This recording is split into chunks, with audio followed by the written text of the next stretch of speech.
Hey there smartphone fans, welcome back for an honest hands-on review here in Smartphone Wars. And if you're looking for the best blend between Samsung and iPhone with a huge gigantic display and a Qualcomm Snapdragon with great cameras, I think I have found the perfect phone. And this is my hands-on honest review of the Vivo X20 Plus.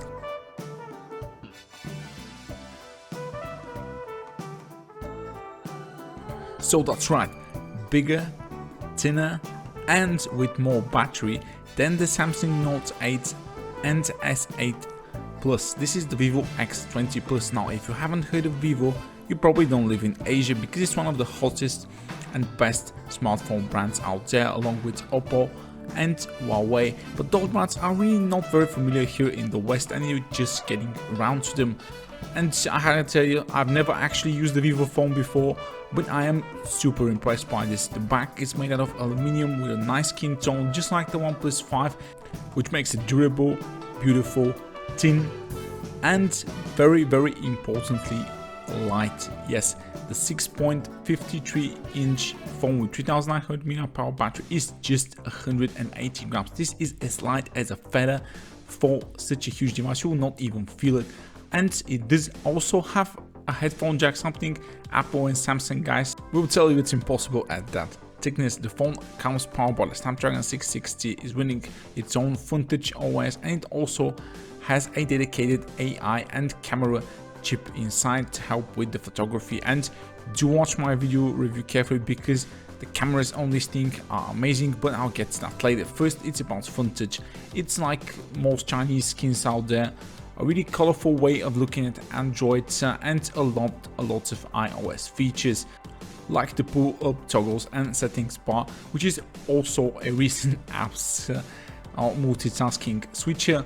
But once you switch to on-screen navigation keys, you now have like the left to right book page tiles. And since I want to use all that glorious huge display, I switched on just using with the navigation gestures. And the phone also comes with a customizable theme app store font, which has a lot of free cool stuff. But make sure you enable all the permissions and auto start features for your messaging apps, otherwise they won't get notifications. And if you really don't like Vintage OS that much, you can replace it, but in order to do so you have to log in with your Vivo account, which you have to create, and then you can download an additional launcher and replace the Vintage OS one. So it's really not that much of a pain, unlike some like misplaced features. Instead of having your screen off or display dim in the display settings, it's now buried in the additional settings as auto lock, and there is also the notification LED settings. And the phone currently can only split screen multitask with just a few system and Chinese apps. If you are still watching this, that was it. That was all the bad stuff. Now we come to everything that's really great about this phone, like the VOOS quick charging charger, which charges around 80% of battery in just 1 hour. So great for those who don't like to charge their phone like I do. And the 3900 mAh battery delivers great screen on time, more than 10 hours of screen on time all the time, like 2 days of heavy usage definitely with this phone, with 4G and GPS turned on, and they've even crammed a notification LED in there. And since this is a Super AMOLED display, it also comes with always on features, but currently it's just for the clock. The display lights up with receives notifications but doesn't light up in ambient mode, so it's still pretty much okay. And you also get a face unlock feature which works in like really dark situations very fast as well. But now let's talk about the display. First of all, this is an almost all display, almost no bezels, really thin, incredible viewing angles, great contrast and saturation. Not really like overblown saturation like with Samsung phones, because I really don't like that. This is more like a great fusion between IPS and AMOLED, because they have really tuned the settings of the display to not really gouge your eyes out with funky unreal colors, but actually put more natural color palettes in your face. And I really love that. The display is one of the best I've ever used to watch like movies, watch YouTube, Netflix, or even just open up like your Tumblr Facebook, Instagram, social pages, and just check a few pics that your friends have posted. The Vivo X20 Plus display at this price range is absolutely great. Saves battery, gives you great viewing angles, great sunlight visibility. It's huge and it doesn't drain a lot of power and doesn't oversaturate the exposure like with Samsung phones, which is one of the main reasons I really don't like Samsung phones in general. Another very surprising feat for me was the gaming performance of the Vivo X20 Plus. I have never seen a Snapdragon 660 perform this good with the heaviest Android games in the Play Store. This is Lineage 2 Revolutions running at the highest settings with absolutely no frames, and rock solid above 30 FPS settings. And if you're aching for that console quality graphics, World War Heroes 2 at the highest settings is fully playable with great frame rates on the Snapdragon 660 huge display on the Vivo X20 Plus, and the phone doesn't really even get hot or throttle like anything. So an excellent gaming experience. They've perhaps fine-tuned the GPU or put much better cooling than other phones I've tested, but the Snapdragon 660 performs in gaming just as good as any Snapdragon 835 I've tested. Vivo X20 Plus huge display, awesome for gaming, awesome gaming performance. What about actual real life daily task performance? Well, the front touch OS might seem bolted, but it's really well done because all the icons, apps and menus don't have that many animations and actually allow the system to run very smooth and carefree just with 4 GB of RAM. Saying just 4 GB of RAM in 2018 is just like, phones have too much RAM that they don't really use actually. Vivo X20 Plus uses all that RAM and uses it very well. You can have like 15-20 apps open in the background, switch between them, no problem at all. Fast multitasking feature, no lags, no slowdowns or anything. Just a very smooth and very fine-tuned experience from Vivo's front touch OS, and the phone's audio quality was again a very surprisingly good feature.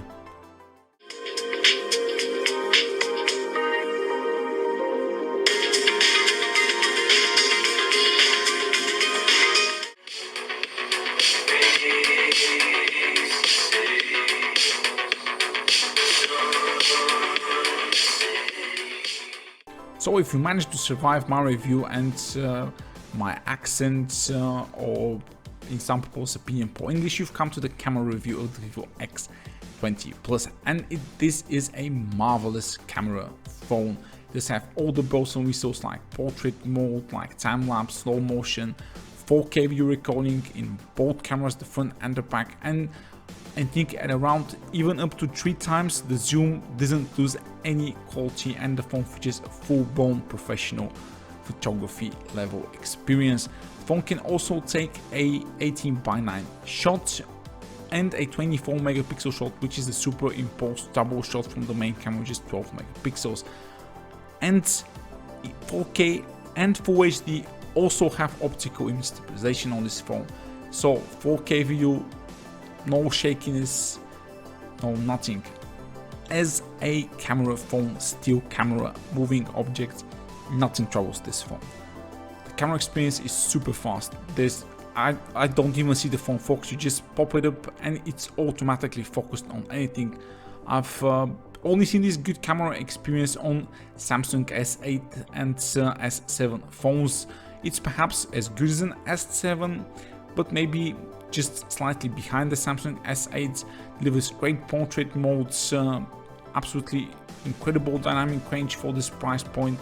I am all but praised for this phone as a camera phone in general. Low light situations, indoors, outdoors, shots in the mall, nothing absolutely troubles this phone down as a camera phone. Plenty of details, accurate color reproduction, dynamic range.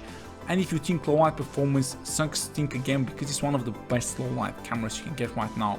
Definitely better than the Huawei P10 and Mate 9 from last year, and very close to the Huawei Mate 10 I have in terms of camera performance. It has better video quality and better zoom, because you can see here this is once, twice, and then it's 3 times and 4 times optical digital zoom, and you can see that there is practically no loss of quality. So great zoom as well, and the video quality on this phone is simply up there with the best stabilization, audio quality, face detection, autofocus, dynamic range, color production.